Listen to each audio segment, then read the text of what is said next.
Welcome. I hope everyone's enjoying the day so far. I'm Robin Marwick. I'm a member of the Toronto branch of the Editors Association of Canada, and also PWAC, actually.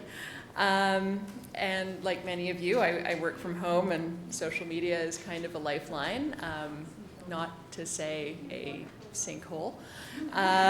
So I'm really looking forward to this session. It's very possible that some of you already know some, if not all, of our presenters from social media. Working from the left, Brendan O'Brien has come farthest of our presenters today, I believe. He lives and works as a freelance editor in a remote part of County Cavan, which is in the northern part of Ireland. And Stacey Atkinson is actually the volunteer social media coordinator for this conference. And she is a freelance editor and writer and also a published author. Gael Spivak, and I hope I meant to check the pronunciation of your... Okay, sorry. She works in communications for the Government of Canada, and is also very active on social media and has lots of useful things to share. And Katharine, if any of you are members of the Toronto branch of EAC as well, you may remember that she spoke to the branch by Google Hangout several months ago, and it was a great presentation on one of her hats, which is editing papers for non-English speaking authors. She is also the managing editor of the Journal of Urgent Care Medicine and has a fine line and tiaras. Hi everybody, I'm Stacey. Thank you so much for the great turnout. So I'm going to get right into it because we have 4 people and lots of different stories to share with you today. So using social media, making connections, building communities, and we're all going to talk about what that means to us. So what is social media? For those of you who are very familiar with it, bear with us for about 5 minutes. I'm just going to go over some of the major platforms and why they're so prevalent today, who uses them, and what they're used for. Then I'm going to speak briefly how to manage your online personality or T's, because I am 3 people online, and I thought the best way that I would talk about that is I'll show you how I do that. So show, not tell. Then we have using social media for professional development, a different perspective from Gael, sharing experiences by Brendan, and how to be social. And Katharine's going to end the presentation with that. So here, very briefly, I'm going to go over the major platforms to get it out of the way, essentially, so our speakers don't have to reiterate and they can get right into their stories. So Google+, you'll see at the top, in quotations, that's their tagline. So share and discover all across Google. These are some of the big stats. I did notice a typo. The second last stat should be 300 million monthly active users. When I was reviewing that, I'm like, that doesn't seem right. But as you can see, we're talking billions of photos uploaded every week, major activity in US and India. We even got a profile of male versus female users and what they make per year. And the reason why I wanted to put that up is you really have to decide what you want to share on social media and to whom you want to share it with. So when you understand more about the platforms, you can start to see which ones you want to pick and choose. Did you have a question?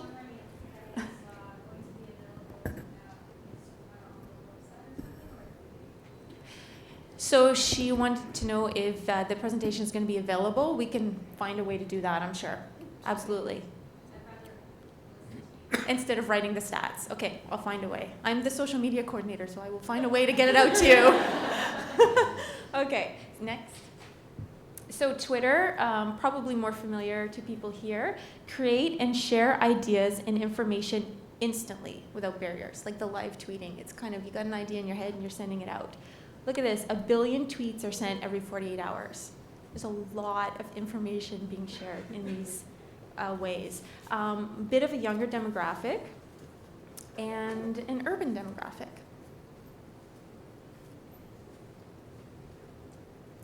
Facebook.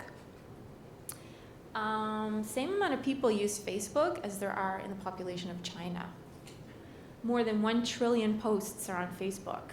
1.35 billion monthly active users. This is kind of the place to be if you want to share information. 1/7 of the people on Earth use Facebook on their phone.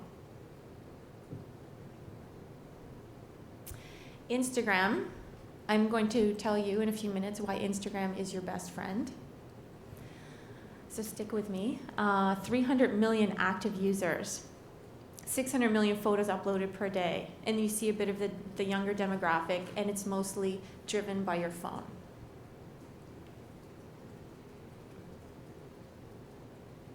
Pinterest. Save creative ideas from around the web with one click. This is an interesting one if you're visual and you want to create different pin boards of things you like. I forgot to put an example up there, which I'm going to show you examples of how I use all these platforms in a second. I forgot to put Pinterest up there, how I use it, so I'll just tell you, like for example, I have my favorite book covers that I've seen, and I pin them. Or I wrote some stories that took place on a beach in New Brunswick, and so I pin the actual real location in a board, and it helps people discover you. So a lot of reasons why we use social media is for discoverability. And LinkedIn, it's your resume online. And we're all professionals, and we probably should all have a profile. It's pretty big. It's mostly well-educated users, core users, 30 to 49 years old, 200 countries. It's really a way to connect. And that's what they say, connect the world's professionals. Tumblr, it's kind of like a visual blog. They say text, quotes, links, music, video, 77 million posts per day. There's a lot of activity going on in Tumblr, and there's reasons why you would want to use it. I'll show you an example of those. How to manage your online personalities? I basically follow these 3 points. I do certain things to promote myself, because I'm a freelancer and I need work. I'm running a business. I like to promote others, and I like to have fun. And I try to use those 3 points in everything. Not all of them all the time, but those are pretty much the 3 reasons that I'm online. Okay, so I'm going to show you how I do it and why I do it. And I don't recommend that all of you do all of the things I'm doing, because it's a little bit neurotic. I'm on a lot of different platforms, but if one speaks to you, then go with that one. Just pick one and do it well, and connect with people and communicate with people and share with people. And if you feel like you're ready to move on to the next one, move on to the next platform. But every platform has its place, has its certain users, and it shares certain information. So, for example, Twitter. Okay, so I have a pointer. So there, okay, see the banner? Like neutral. I'm not like selling anything specific. You definitely put your photo, your profile photo. But look here, you can put your website. And here, right off the bat, I say writer, editor. And then I kind of get a little silly as the description goes on. So my online personalities are writer, editor, and then just me as a person who just wants to be silly and interact with my friends online. And so those are the 3 personalities I try to manage throughout all of my different online platforms. Twitter spans them all. So you can see, like, here's a tweet here about my cat. So I share cat stuff. It's not just all work stuff. Here's just a couple examples of some tweets. This one here, I use Twitter to interact with companies, because I find it's the quickest way to get a response from them. So that was Simon Fraser University. I tweeted them about their editing program, and they tweeted right back. I contacted QuickBooks the other day because I was having a problem with their online system, and they tweeted me back, hey, what's your phone number? We'll give you a call. You're having a tech issue. Like, I just find they respond best. So that's one way I use Twitter. And also, what's really neat is here, the IBPA is the Independent Book Publishers Association. I'm a member, and I really like them, and I like to promote what they do. So I tweeted about them, and they retweeted me. And then here, I tweeted just something interesting about authors. And here, I tweeted something about novels you should read, which were news-based. And they retweeted me. So I might have just been promoted to several thousand people based on their followers because I was promoting someone else. So I wasn't saying buy my product or hire me. I was just promoting other people, and they retweeted the message, and other people are going to see me inadvertently through that. LinkedIn, the thing I wanted to show you here, it's your resume online. This scrolls down. It has everything a traditional resume would have.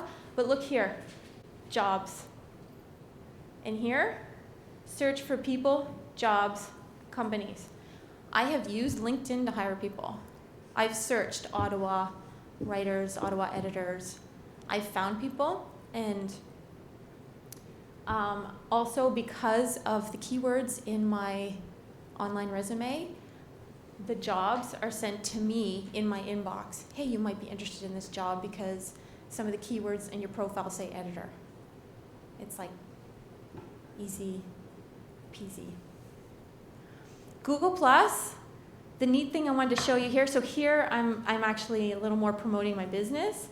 But here,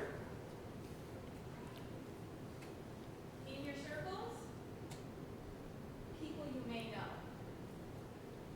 So Google Plus is such a powerful algorithm it has behind it that in your circle, so you see Greg, your picture's there, Kathy's there, Greg's there, you're all in my circles. And then because of that, it starts to understand who you're connected to and suggests other people you might want to connect to in the industry or along the same lines.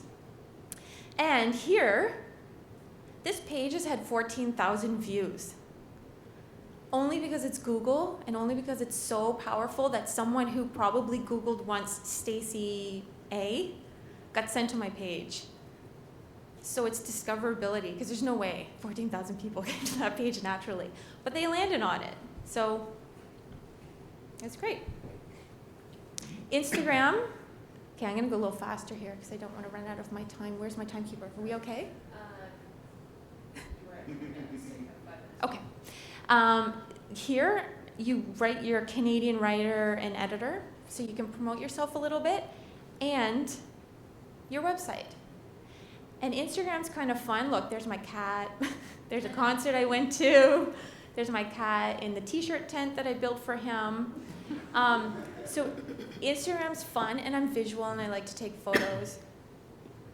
This one crosses the boundaries of my online personalities. It's definitely on the fun side, but I'm going to show you how Instagram is very, very important to managing your online profile.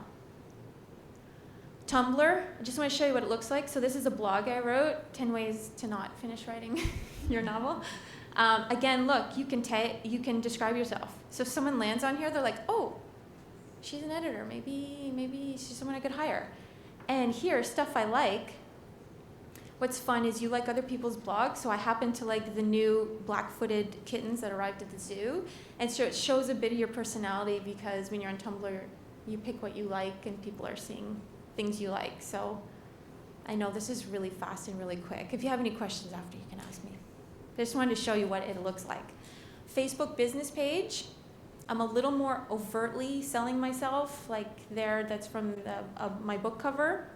This, I'm like authorly kind of sitting there. And the posts are very, like writing and editing posts. It's a business page. And my website is there. But when you go to the next page, this is my personal page. There's my cat in his t-shirt tent. He's too big to fit inside it. But the reason why this one's really important is because this one, you can have friends. Where the business profile Facebook page, you cannot have friends. So you guys, my new friends and some older friends, you've been on this page, we've been conversing for a while, but I can't converse with you on the other one, nor would I really want to, because I don't want to be like selling you stuff on the other page. We want to have real connections, and that happens on your personal Facebook page. So the other one, you can get likes and you can do Facebook ads. This one is like probably what you're used to. It's your regular personal page. How do I manage all of this? I'm also on YouTube, and I also have a Pinterest account. I manage it all through Instagram and Hootsuite. And I'll show you what that looks like. Instagram, so this is a screen capture from my phone. That's Instagram. Click on it. There's my cat trying to fit into the t-shirt tent. I want to show everybody this. You write your little message, and then you want to share it, Twitter, Facebook, Tumblr, and Flickr. So through Instagram on my phone, I can populate all of those sites, and that's pretty much the only reason why I have a Tumblr account, because they make it so darn easy. I also have a Flickr page, but I'm not going to get into that. So Instagram lets me populate, because I'm a visual person and I like to take photos, and I try to write things that related to writing and editing and tag it. And lastly, Hootsuite. The thing I want to show you mostly about this page is it's a program that allows you to manage everything I just described. Twitter, Facebook business page, Facebook personal page, LinkedIn, Google Plus page, Tumblr page, Instagram, my YouTube page, and then on and on and on. So you write your message up here, and you can choose the channels you want to put it in. So there is a way to manage it just from one single page, so it doesn't sound so overwhelming. And I'm done, right? Okay. Thank you. All right. So I'm going to be talking about using social media for professional development, which is just a fancy way of saying learning and training. I don't have any pictures in mind because I work for the government of Canada, and there's cutbacks, so we didn't have pictures. So one way to learn things is to get it in informal classroom training. I personally don't find this very useful for me anymore. I learned a lot this way once, but I'm kind of at the end of the road for me for learning stuff like that. I do want to stress, though, that it's still a really important way to learn, and there's lots of things that you're probably better off learning in a classroom. For example, I did a proofreading course at a seminar, and I can't imagine doing that any other way. And editing PDFs, I did it in an online course, and that was the most effective way to do it. But depending on the topic and how you learn, there's other ways of getting effective training. Sometimes talking and thinking to others is the best way to do it. So Princeton University has this really interesting learning formula. It's called the 70-20-10 formula for learning.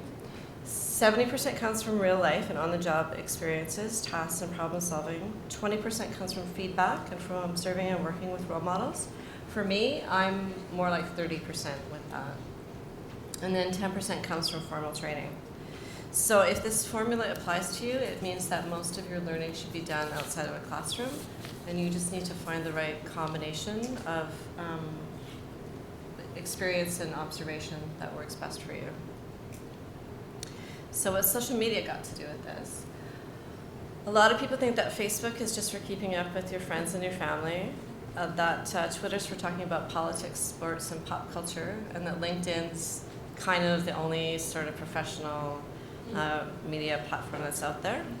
And some workplaces actually will block social media access because they think that, that employees are just going to spend their time goofing off at work. My workplace, it was blocked for a long time, and I work in communications, but they figured out that that really wasn't the best thing to do. So but it turns out that all of this isn't true. The main users of social media are between 35 and 50 years old. They're employed and they're highly educated. So what are they doing on social media? They're sharing. They're sharing information and work-related questions and ideas, and it's work stuff. So I find a lot of really good articles on writing and editing on Facebook, and I follow about 60 blogs. Actually, I follow about 90 blogs, but about 60 of them are related to writing and editing. So, and then I in turn share a lot of that information on Facebook, Twitter, LinkedIn, and a couple of closed listservs that I'm on. And if you're a member of the Facebook group Editors Association of Earth, you've seen a lot of this kind of sharing between people. So why does this sharing matter? I can see that I have learned to write and edit better by reading what others have to say and by having conversations with other editors. It's like a form of research that I do every day. Like being in a university when you're reading to keep up on your area of expertise, and it's a good check to see if what you think is true. I think it is the single most effective training I've had is talking to other people. And then by receiving and sharing information, I can start conversations, and I get to do that with colleagues around the world now, which is really great considering that there's all different kinds of English. It's not the same in every country. For me, it's merely intriguing, but if anybody's actually got clients in other countries, it's important for you to know the difference between the different types of English. So what kind of information do I get to see? Some posts are about the basics of writing and editing, such as grammar, punctuation, and style. Some are about managing projects, dealing with difficult clients, and being diplomatic. It's all very useful. There's a lot of articles for freelancers on things like fee levels, billing practices, and marketing. So even though I'm an in-house editor, I still find these really useful because I have to market myself. I have to convince people that they should be coming to me for plain language editing. I also have to estimate how long a job is going to take. So even though these are aimed at freelancers, they benefit me. I am also often approached to give advice on how to hire freelancers. So I need to know what everybody else is charging and how long stuff is taking. And then the things that aren't useful to me, I just ignore them. That's anything to do with math and anything to do with taxes, because I don't have to deal with that. Being on social media also increases my network. I know writers and editors from many countries around the world. So having these connections means I have a much bigger resource base. One thing it gives me is information about other organizations, which as a government employee can be really useful. It also means that I can find experts really easily when I need them. If someone at work asks me a question, or if I have a question, and I can't find the answer to it, I can ask on Facebook, and I have access to hundreds of people. And one of them will know the answer, or if they don't know, they'll know someone who does know. So for example, a little while ago at work, I had these two scientists who were arguing about math sets. And they're not mathematicians, they're biologists, but they wanted to use math as an example of something. So I can't really talk about math at all. I looked it up in the dictionary. They wanted to know if something was singular or plural, but I really couldn't answer their question. So I just put the question out there on Editors Association of Earth. I think within an hour I had 10 answers, and then I just sent it to them. And it was good too because I got to stay out of their argument. So how do you start? Well, it can be really daunting to start posting and participating because it's fast-paced. It can feel a little overwhelming. You can try what I did. I learned in a volunteer environment, and I'm a really big advocate of using volunteer experience to get on-the-job training. So as the co-chair of EAC's 2012 conference, I was thrown into social media. We communicated for a year on a lot of social media platforms that I'd never used before. I used Facebook and flickering a bit, but lots of other things I didn't know about.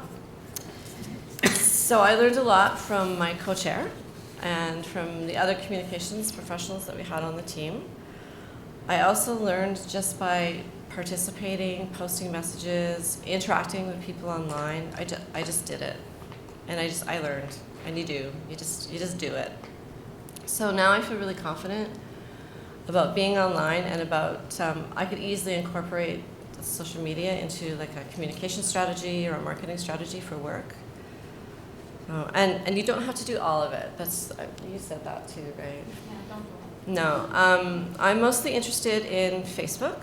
I don't really like Twitter because I find it way too overwhelming for me. I know a lot of people really prefer Twitter and they don't do stuff in other areas, but it doesn't suit my personality. I'll use it to tweet from in meetings and for special events. And LinkedIn, I don't really like LinkedIn anymore unless you're in a really well-moderated group. So Facebook has actually become the most professional spot for me to get training, to get interaction, to get information. So you just have to figure out which suits your personality best. And I thought I was going to be a Twitter person, and it just didn't work out. We broke up, and I went to Facebook. But you're still friends? Yeah. Yeah. So I want to close with the idea of giving back. So if you post questions, you have to be sure to share information too, because social media is a conversation. And if you're doing all the talking and not, actually, I guess it's the other way around. If you're not doing any contributing and you just take from people, they're not going to continue to talk to you and they're not going to help you. So you have to share, just like you do in real life. You share in the conversation, and you share information between people. So, c'est tout. I know that my colleagues on the panel are covering a lot of ground regarding the ways in which editors can use social media. I'm going to try to avoid covering too much of the same ground, although I may cover a little of the same as what Gael just said. Instead, I'd like to present myself as a kind of case study of social media's potential benefits. I hope people will forgive me if I'm telling them things they already know or preaching to the converted. I feel like this could be the opening scene of a movie, with me speaking at the Editing Goes Global conference, and the next scene could be captioned, say, 3 years earlier. So that the story could then unfold of how I came to be here. It's not a particularly dramatic or cinematic story, but for me at least it's an interesting one and an important one. Just over 3 years ago, I was extremely isolated as an editor. I was operating in a vacuum, alone at my desk in a rural part of Ireland. I had little or no online contact with other editors. I had zero contact with editors in the real world, or real life, let's say, except for one man who lives fairly close to me, whom I used to meet for coffee or lunch once or twice a year, and who has since given up editing to become a celebrant of humanist weddings, which is a booming sector in Ireland these days. So overall, I had virtually no contact with other editors, no way of comparing my experiences with theirs, of learning from them, of sharing my work-related joys and sorrows with them. Then along came Facebook. Essentially, there's only one reason why I'm here today, and that reason is Facebook.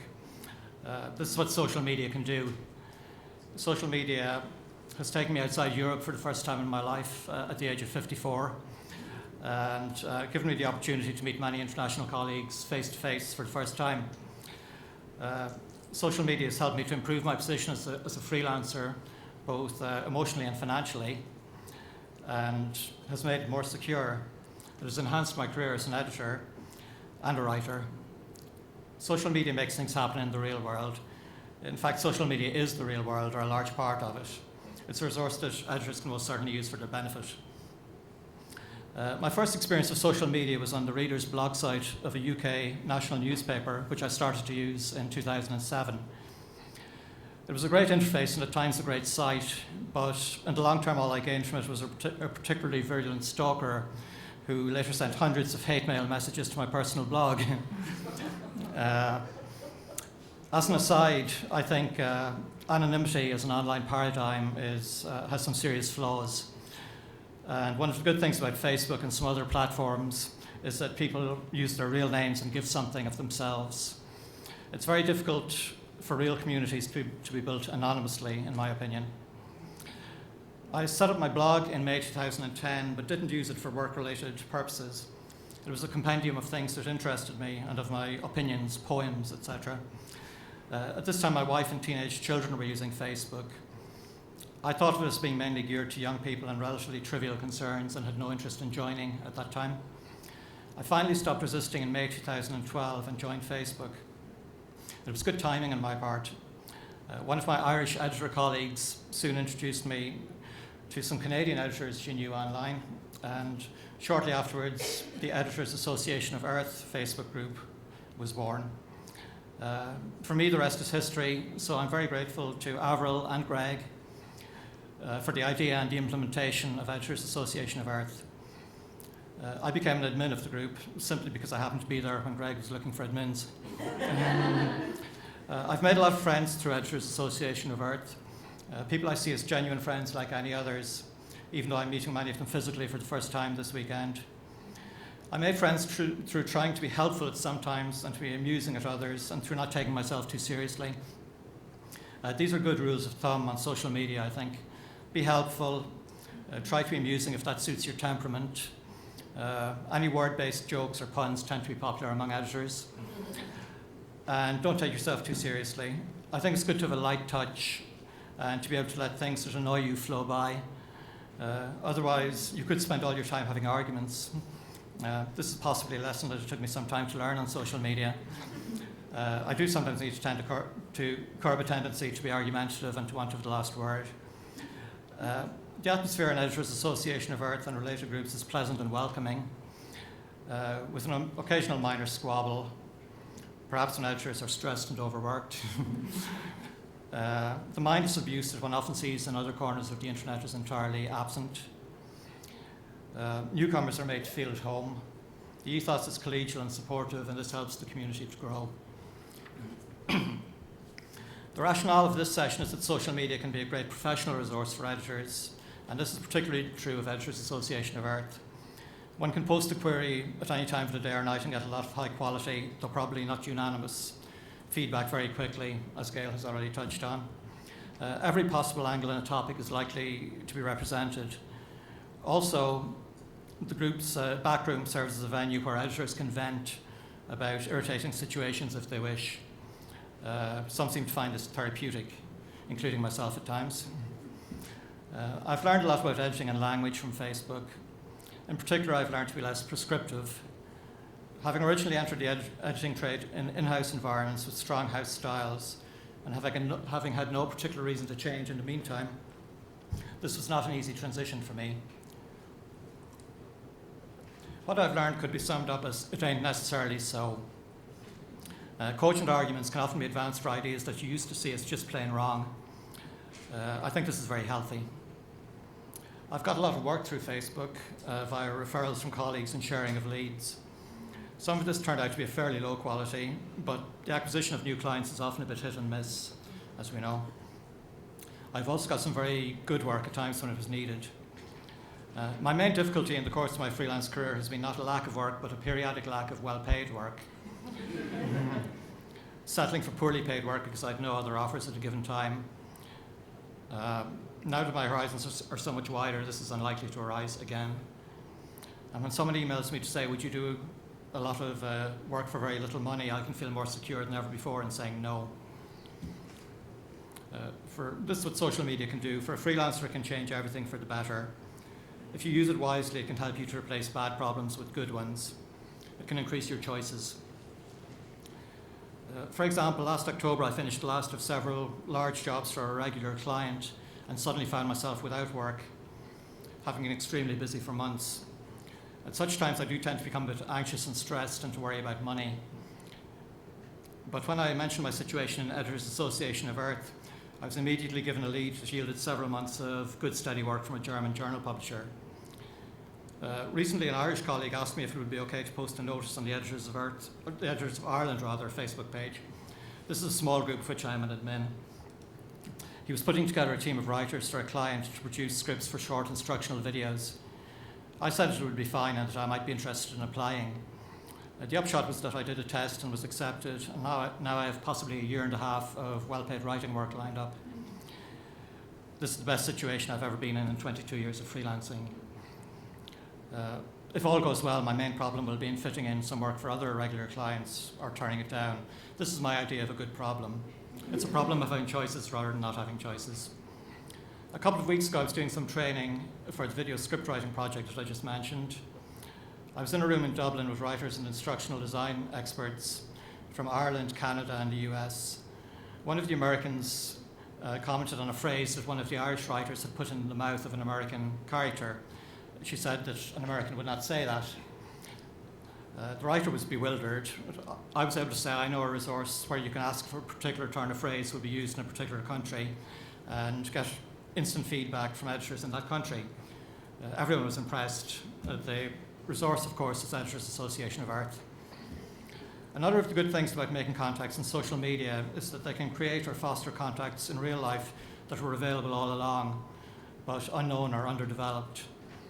For example, I've met more Irish editors in real life in the past 3 years than in the previous 12. People like Liz Hudson, Mary Macaulay, and Avril Buchanan had been only names I might see in emails circulated by my association. Now they're people I've met several times in real life and feel that I know fairly well. I certainly know them better than I would do if I knew them solely through online contact or solely through real life contact for that matter.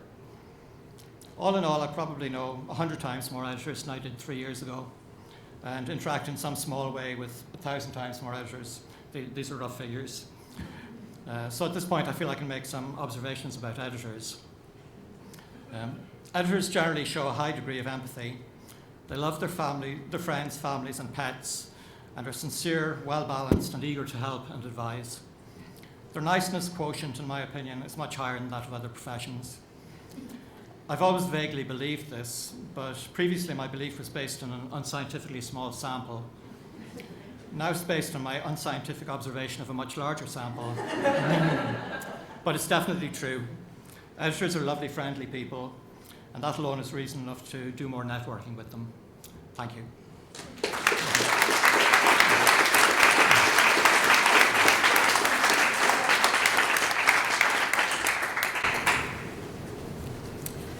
I'm going to talk to you about how to actually use social media, techniques that I use. I've been an editor for 30 years now, and since I've been using social media, about 2008, 2009, I haven't had to call anybody, any clients for work. It keeps coming in, and I have to turn it away and refer it to my colleagues. And this is perfect because I'm an introvert and I don't have to be on the phone making cold calls. You know, I'm just out there. And all I'm doing is being social. I'm not selling my services on Facebook, on Twitter, on LinkedIn. I'm not saying, hire me. You need my services.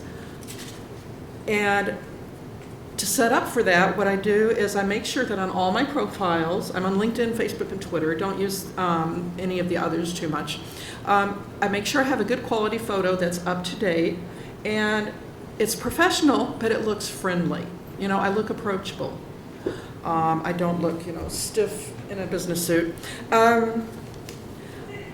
They're in all different mediums. There are places where you can describe yourself, your business, what you do, and you need to make sure that you use keywords that people would search for. Editor, medical editor, English as a second language editing, which is what I do for a lot of my medical editing clients. And, you know, keep that information updated. If you win some sort of editing accolade, you know, include that. That shows people that, you know, you're professionally growing. Once you have that set up, you have to keep it going. You have to make sure it's updated. And then it's all about your attitude. Never, ever, ever, ever, ever ask for work. Never say, I'm not going to make my mortgage payment I'm not going to make my rent because, my clients don't have enough work for me. That's just not attractive to potential clients. It sounds like you're scared. It sounds like you're desperate. So I don't say that.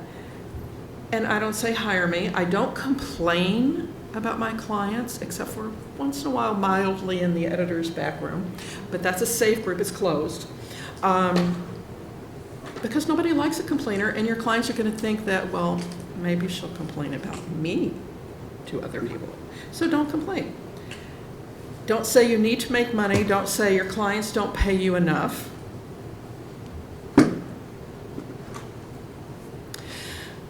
You need to be friendly and answer questions. When people ask questions in the various platforms, if you have answers, they're going to look at you as somebody knowledgeable in your field, and they might be interested in referring to you or working with you. Be approachable. When people talk to you, answer back. Just don't throw stuff out there and not have a conversation. Join conversations. And be yourself, be relaxed, but be professional. Leave out the curse words. Leave out the, extreme silliness most of the time. Don't list your qualifications. Talk, like everyone always tells novelists, show, don't tell. I don't tell people, I am a highly qualified medical editor. Well, who cares, and can you prove that? I talk about the issues that I face when I'm editing. I talk about how I resolve some issues. I talk about how my clients were pleased with something I was able to help them with. And I don't do it in a bragging way. It's about how interested you are in your work. You're showing interest in your work. I also share industry news and industry jokes. Often I'll share science jokes in some venues. Sharing news about what's going on in your industry shows that you're experienced, you have the knowledge that clients will want. And I also share tips a lot of times on Facebook and on Twitter.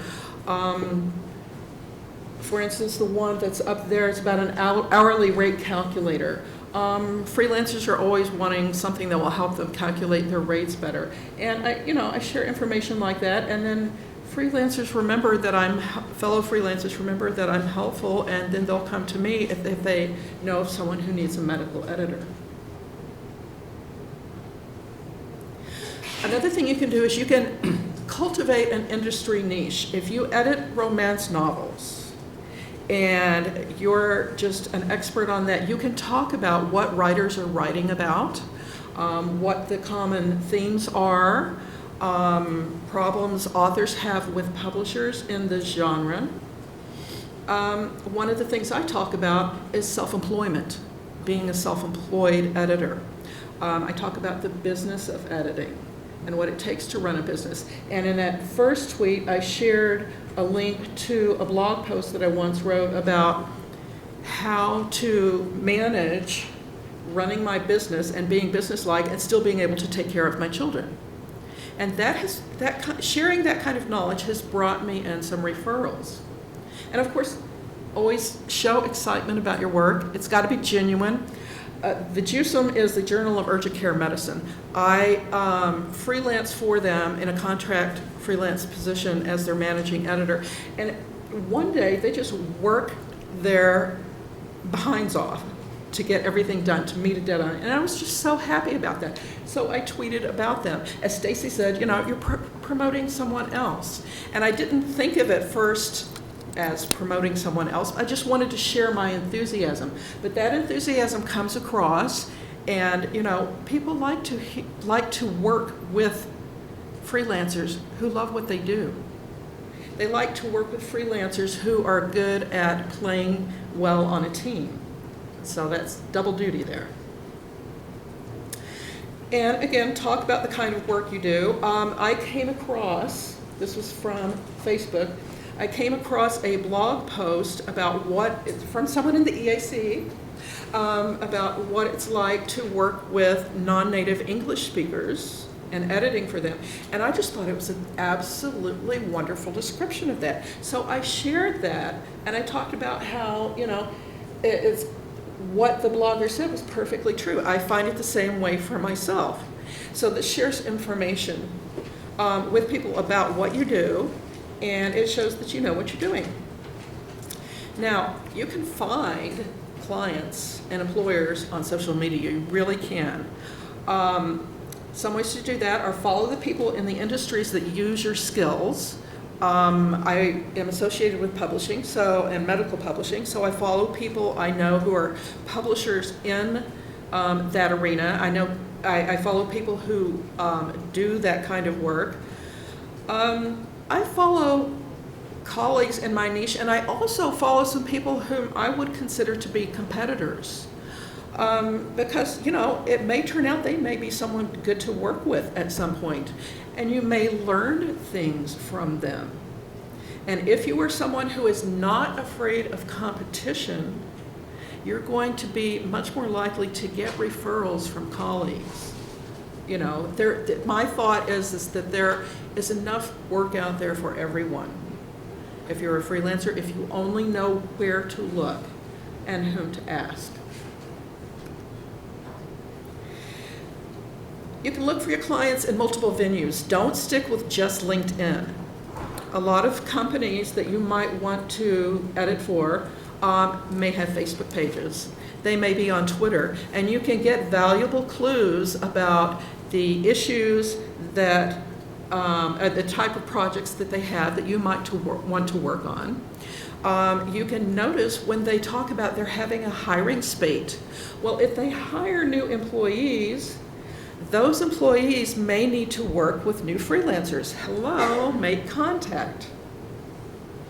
And start conversations with these people. I have gotten into conversations with book publishers about the books they published. And, that ends up in starting a relationship, a conversation. It doesn't always go somewhere. I don't always get work that way. But it's good to make the contacts. And maybe they'll think of you when one of their colleagues in a related industry or a related company needs a freelancer. So you make connections. I landed a book contract because of Twitter. That's my book. I'm a co-author.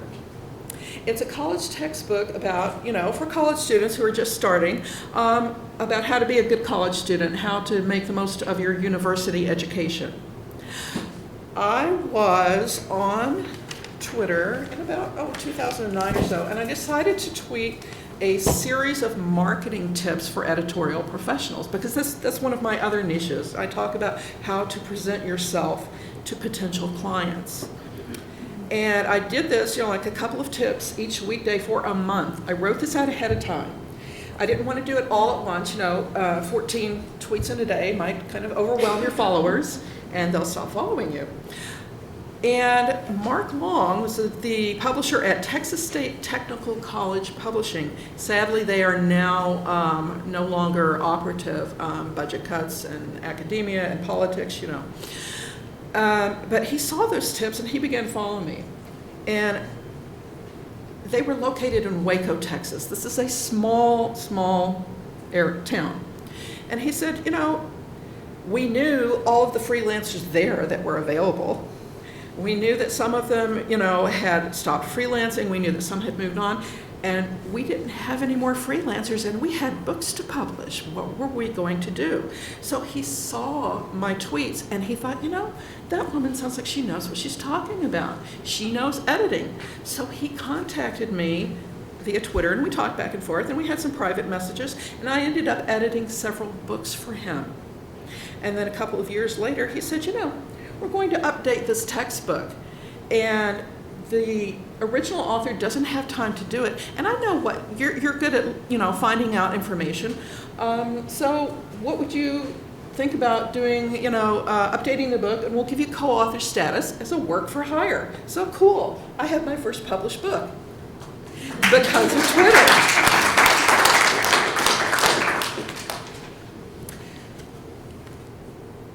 Now, how to get referrals via social media?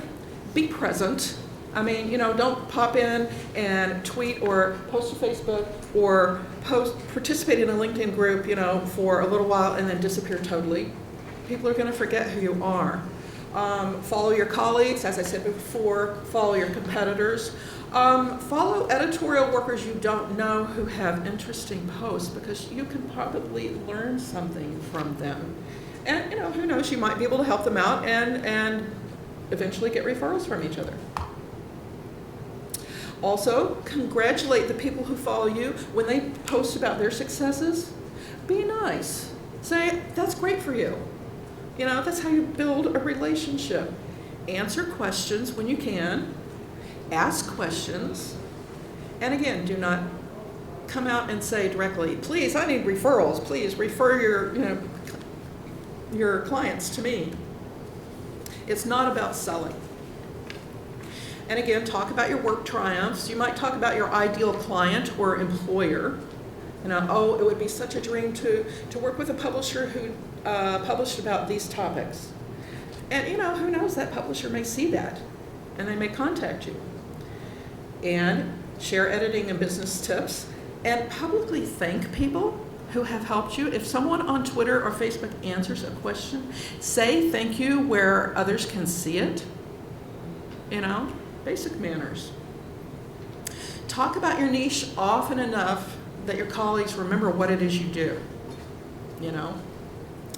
And be active in special niche groups. On LinkedIn, I don't like all of the LinkedIn groups like Gael, but there are a few that are good, for my niche, medical editing, that I will participate there, and I get referrals through that because they see that I know what I'm talking about. And if you want to get referrals, please give them. Get to know people. You can get a sense of people's skills. You can get a sense of their work ethic. You can get a sense of what they like to work on. So keep lists of these people and what they work on, and you never know. I just recently sent out a job opportunity email to, I guess, about 6 or 7 science editors I know, because I couldn't take on the work. And it was very gratifying to be able to refer work to these colleagues. Also, if you're going to refer via social media, approach them privately, message them on Facebook, send them a direct message via Twitter. Don't do it, like, hey, I wouldn't even say, hey, PM me, I want to talk to you about a referral. That's private information. It's proprietary information. So contact them privately. And a basic thing, if you're sending out a referral to a group of people at once, please put their email addresses in the BCC line. So you're not telling everyone, hey, I'm referring to you, and you just don't, you want to respect people's privacy. And that's it.